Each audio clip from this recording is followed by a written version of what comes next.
तो इस वीडियो में हम जो है प्लाज्मा फ्लूइड कंपोनेंट्स के बारे में बात करेंगे कि प्लाज्मा के अंदर कौन कौन से कंपोनेंट्स प्रेजेंट होते हैं। बेसिकली मैं बता चुका हूँ कि प्लाज्मा एक मैट्रिक्स है, ठीक है ना। अब उसके आगे बात करते हैं और इसमें क्या क्या छुपा हुआ है जिसके बारे में अभी हमने बात नहीं करी है।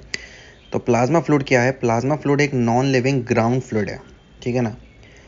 नॉन लिविंग सभी समझते हैं, ग्राउंड फ्लूइड मतलब वही मैट्रिक्स है, ठीक है।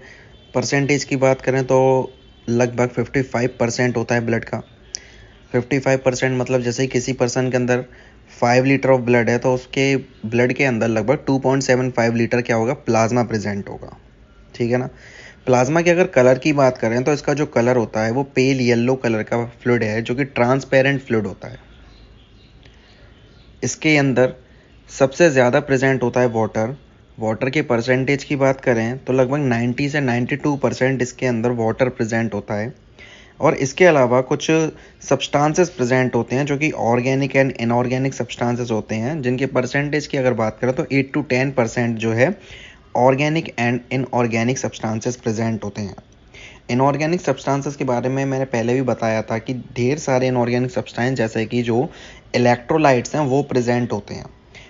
इसमें हम मेनली इंक्लूड करते हैं किसको? सोडियम क्लोराइड और पोटेशियम को, कैल्शियम मैग्नीशियम बाइकार्बोनेट को, और इसके अलावा बहुत ही कम मात्रा में प्रेजेंट होता है क्या? आयरन, ठीक है।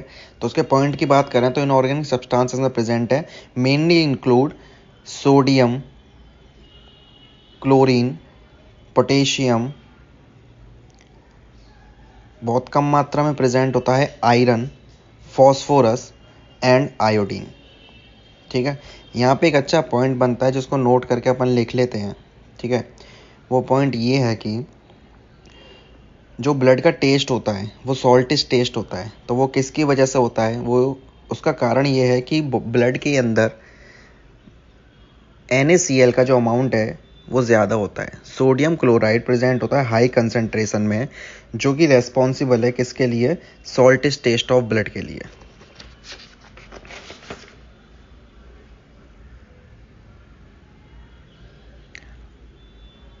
आगे बात करते हैं प्लाज्मा प्रोटीन्स के बारे में। ये प्लाज्मा प्रोटीन्स क्या होती हैं? सभी जानते हैं कि प्लाज्मा प्रोटीन्स जो है कहाँ बनती है, इनका परसेंटेज कितना है, तो इसके बारे में बात करते हैं। प्लाज्मा प्रोटीन्स का जो परसेंटेज है वो लगभग 7 to 8% प्लाज्मा प्रोटीन जो है प्लाज्मा के अंदर प्रेजेंट होती है। NCERT में जो नाम दे रखे हैं प्रोटीन्स के बारे में, तो उसमें मेनली इंक्लूड किया गया है सबसे पहले एल्ब्यूमिन को, सेकंड है globulin, third is prothrombin and the last one is fibrinogen. ये चारों की चारों प्रोटीन के अगर स्टेट की बात करूं तो ये कॉलोइडल स्टेज में रहते हैं, कॉलोइड फॉर्म में रहते हैं, रिमेन्स इन कॉलोइडल स्टेज। ये बनती कहाँ पर है? अगर इनकी फॉर्मेशन या लोकेशन की बात करें तो बनती हैं लिवर के अंदर, फॉर्म्ड इन लिवर, ठीक है। ये चार प्लाज्मा प्रोटीन्स प्रेजेंट है प्लाज्मा के अंदर। इसके अलावा और क्या है प्लाज्मा में? बात करते हैं न्यूट्रिएंट्स के बारे में, क्योंकि प्लाज्मा के अंदर ढेर सारे न्यूट्रिएंट्स भी प्रेजेंट होते हैं, वही क्या है? सेल की तरफ पहुंचते हैं, ठीक है। तो न्यूट्रिएंट्स में क्या क्या प्रेजेंट है? न्यूट्रिएंट्स में प्रेजेंट है glucose, fats, fatty acids, phosphorus, amino acids and vitamins, ठीक है।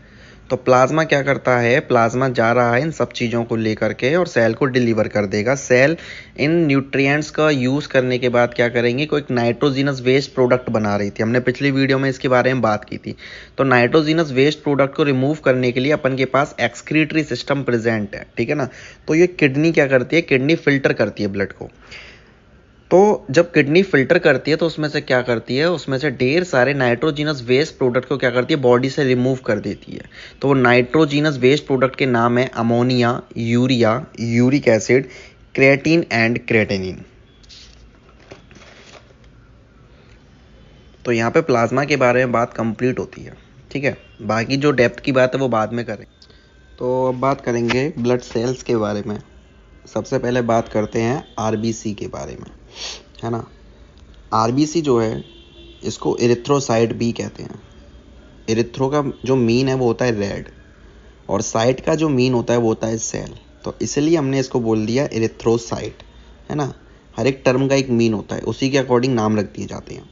तो जो बात चल रही है वो बात चल रही है आरबीसी के बारे में, और आरबीसी में हम बात कर रहे हैं मैमेलियन आरबीसी के बारे में।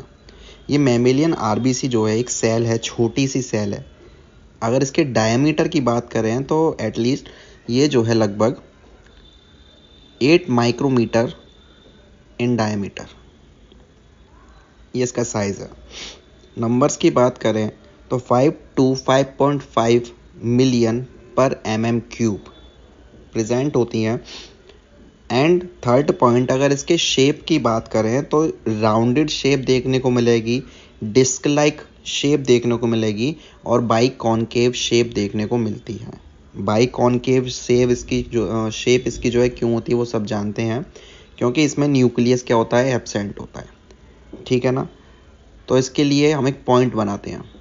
इसके लिए हम लिखेंगे एक नोट कि जो मैमल्स की मैच्योर आरबीसी होती है, जो आरबीसी मैच्योर हो चुकी होती है, वो ई न्यूक्लिएटेड होती है।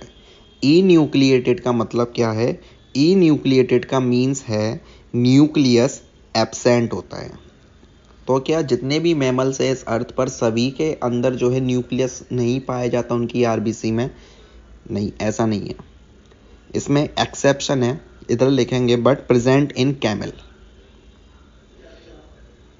कैमल के अंदर उसकी आरबीसी में न्यूक्लियस प्रेजेंट होता है, ठीक है। तो आरबीसी का जो काउंट है वो हमारी बॉडी में क्या है, स्टेबल नहीं रहता, कभी बढ़ जाता है कभी घट जाता है, वो चेंज होता रहता है ना। तो इधर कुछ पॉइंट्स बनाते हैं।